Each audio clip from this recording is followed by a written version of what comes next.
राजनीतिक संभावनाओं का खेल है। राजनीतिक में संभावनाएं खुली रहती है, अलग दृष्टिकोण से देखने की जरूरत नहीं है। नमस्कार, आप देख रहे हैं मगही न्यूज़। मैं हूं सुधेंदु रमन।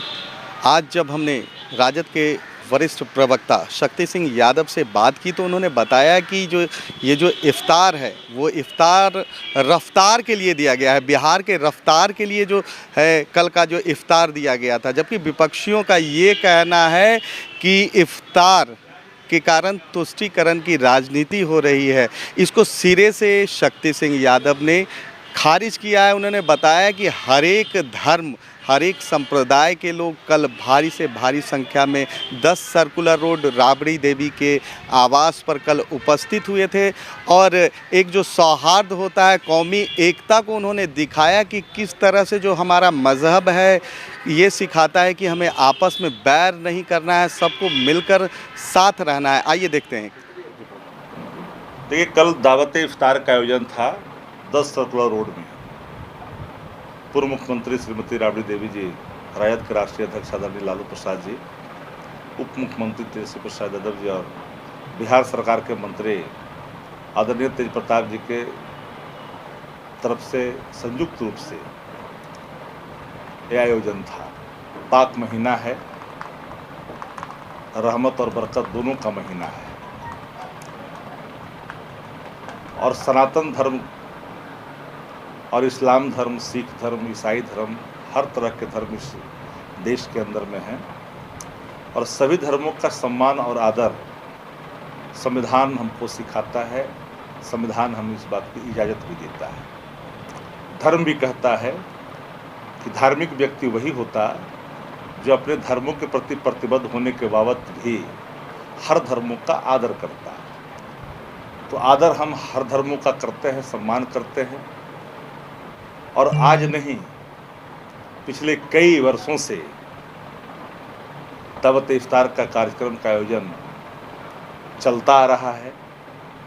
कल दावत इफ्तार में उमड़ी अल्पसंख्यकों की जमात से कुछ लोग परेशान हैं और दावत इफ्तार हम जब का आमंत्रण देते हैं तो हम कोई पार्टी नहीं देखते, हम सबको देते, क्योंकि यह राजनीतिक विषय नहीं है। ये विषय है एक दूसरे के प्रति आदर और सम्मान का। तो अगर हम दूसरे धर्मों का आदर करते हैं, अपने धर्मों को मानते हुए, उसमें सबको हम आमंत्रित करते हैं। उस कड़ी में पप्पू यादव जी, उस कड़ी में चिराग पासवान जी, सब लोग आमंत्रित थे। जिनको आना था वो सब लोग आए भी। जिन लोगों को परेशानियाँ अगर कुछ बढ़ रही है इफ्तार के आयोजन के बाद, तो उस पर हमारी कोई प्रतिक्रिया नहीं हो सकती है। पर कल के दावत इफ्तार के बाद ये बात तो स्पष्ट तौर पर साफ हो गया कि देश अब किधर जाएगा, ये लोगों ने मन बना लिया है। मन इसलिए बना लिया है कि मिल्लत और भाईचारा, आपसी सौहार्द, सांप्रदायिक सौहार्द का जो एक स्वरूप है वो समाजवादियों में है, वो राष्ट्रीय जनता दल में है, कांग्रेस पार्टी में है, राजद में है, सबको पता है, जदयू में है, सब लोग। तो लाजमी है कि कुछ लोग परेशान तो होंगे, परेशानी उनको स्वाभाविक है। हम सिर्फ दावत इफ्तार और सामाजिक सौहार्द की बात नहीं करते, हम दवाई की, पढ़ाई की, करवाई की, सुनवाई की, बुआई की, कटाई की, हम सब की बात करते हैं। आज कैबिनेट से जो फैसले हुए, क्वालिटी एजुकेशन के क्षेत्र में एक बढ़ता हुआ कदम है कि जहां पर हम प्रतिभावान शिक्षकों की हम तलाश कर करके बीपीएससी के माध्यम से हम चयन करेंगे, तो क्वालिटी एजुकेशन देने के दिशा में जो हमारे कमिटमेंट थे वो साफ साफ दिखेगा। उसका एक पड़ाव है। आज बहुत लोग चिंतित थे, नियोजन इकाइयाँ जिस तरह से काम कर रही थी, तो एक विराम लगा। एक स्वस्थ और एक बेहतर क्वालिटी एजुकेशन के क्षेत्र में हम लोग आगे बढ़े हैं। धीरे धीरे और चीज़ों को हम लागू करेंगे। नियुक्ति का वर्ष 2023 होगा, ये हमारा संकल्प था।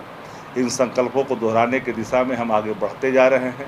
हाँ, परेशानी उनको होगी जो लोगों ने 2 करोड़ की बात की थी, उनको तो परेशानी स्वाभाविक है। दावत इफ्तार में जो लोग आए, जो लोग सियासी चश्मे से दावत इफ्तार को देखते हैं, उनको मुबारक हो। इस देश में सनातन धर्म का अगर सबसे बड़ा कोई खतरा है तो सनातनी फासीवाद है, और सनातनी फासीवाद नफरत सिखाता है, आदर से दूर रखता है, लोगों में वैमनस्यता भरता है, घृणा भरता है। यही फर्क है सनातन और सनातनी फासीवाद में। सनातन धर्म को कमज़ोर करने में सनातनी फासीवाद की भूमिका है, जिस राह पर भारतीय जनता पार्टी और आरएसएस बढ़ रही है। सर, राजनीति गलियारे में चर्चा है कि ये जो इफ्तार दिया गया था, पुराने साथियों को फिर से एक मंच पर इकट्ठा करने के लिए दिया गया था। अब जब भी करेंगे आयोजन तो सवाल आपके सामने खड़े होंगे। पप्पू यादव सर बहुत दिन बाद 10 सर्कुलर रोड शायद आप भूल गए, आपको जानकारी नहीं होगी, या उन दिनों थे या नहीं थे। पिछले बार भी आए थे वो, उसके पहले वाले भी आए थे, चिराग पहले वाले में भी आए थे, उसके पहले वाले में भी आए थे। लेकिन एक सवाल तो खड़ा हो रहा है सर, मुख्यमंत्री जी के दावत इफ्तार में मतलब अब उनकी व्यवस्था, राजनीतिक उनकी व्यवस्था क्या है, उन्होंने कहा कि हम माननीय मुख्यमंत्री जी का आदर करते हैं, हम सम्मान करते हैं, हमारे पिता तुल्य हैं, हमारी अलग राय उनकी नीतियों को लेकर के है। तो हो सकता है कुछ चीज़ें उनको नहीं रास आती होगी, नहीं भाता होगा, जहाँ पर हैं उस दृष्टिकोण से, तो उनका प्रतिक्रिया उस दिशा में आपको प्राथमिक तौर पर दिख सकता है। क्या राजद की बातें उनको भा रही है या भाएगी? देखिए, सबको भाएगा एक दिन।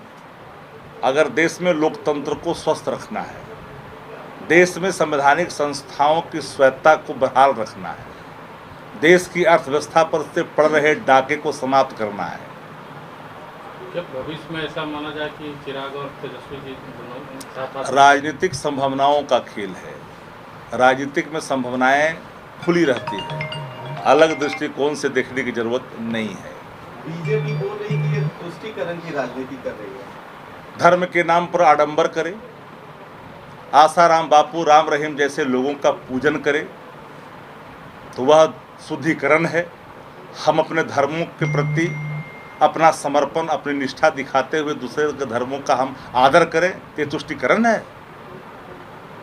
यही तो धर्मनिरपेक्षता है, यही तो संविधान है, यही धर्म भी है, यही धर्म का आचरण भी है। धर्म का आचरण कभी किसी दूसरे धर्मों का अनादर करना नहीं हो सकता। इसलिए मेरा मत साफ है कि पूरे मामलों में धार्मिक व्यक्ति वही है जब टीका लगाता है तो टोपी का भी सम्मान करता है। हम टीका भी लगाते हैं, टोपी भी पहनते हैं। बिहार की जनता को सर क्या संदेश देंगे? बिहार की जनता को सामाजिक सौहार्द बनाए रखने में अपनी महती भूमिका अदा करिए। महंगाई, लाचारी, बेबसी, बढ़ती हुई देश में अर्थव्यवस्था की खाई से निपटने के लिए, स्वस्थ लोकतंत्र को बहाल रखने के लिए, स्वायत्त संस्थाओं को स्वतंत्र रखने के लिए सब लोग एक मंच पर आकर करके फिरका परस्त ताकतों के खिलाफ गोलबंद होइए और 2024 में एक ऐसी सरकार दीजिए जो सरकार देश की लोकतंत्र को बहाल करने में अपनी पूरी कोशिश करे, पूरी ईमानदारी से काम करे। जैसा कि आपने देखा, उन्होंने बताया कि किस तरह से मजहबी एकता को बरकरार करना है। वहीं दूसरी तरफ चिराग पासवान के साथ आने की संभावनाओं को उन्होंने न खारिज किया है और न स्वीकार किया है। उन्होंने ये स्पष्ट कहा है कि राजनीति अपार संभावनाओं का क्षेत्र में है, इसमें कौन आपके साथ हैं, कौन विपक्ष है, लेकिन ये जोर उन्होंने ज़रूर दिया है कि ऐसा हो सकता है कि 2024 तक चिराग पासवान हमारे खेमे में शामिल हो सकते हैं।